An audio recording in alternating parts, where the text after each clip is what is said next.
I like one of the areas that you guys are kind of taking this to, the audience futures game, which is guaranteeing audiences. I think header bidding is kind of a vehicle that's going to allow a lot of third parties to have optics into audiences. In my opinion, I see private marketplaces evolving there. What are your thoughts on that? Yeah, I mean, look, that's been our value props from day one. And there's been an old adage in Sonobi: if we didn't have to be in the header, we wouldn't, to power an audience futures market or a guaranteed audience marketplace. So we've been hyper focused on that since the beginning.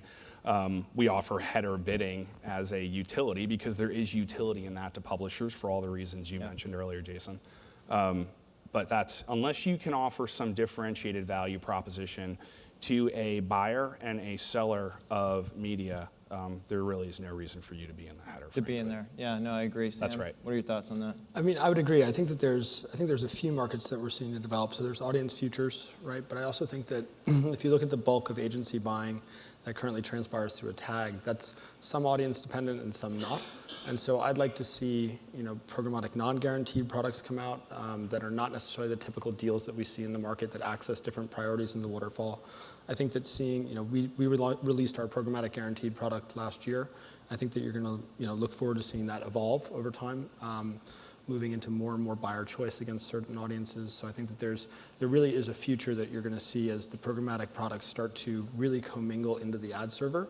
That's a future that I'm very excited for. And so it's something that I think that's going to really have a positive impact on the business overall. Yeah, and the moment you're living in the header, to riff on that a bit, and Sam, you touched on this earlier, is at the moment you live in the header, there's an opportunity for you to create a marketplace by which both buyer and seller can co-curate a marketplace, right? And that co-curation has never really existed in the past. I mean, raise your hand if you've negotiated a PMP, right? I mean, how's that negotiated?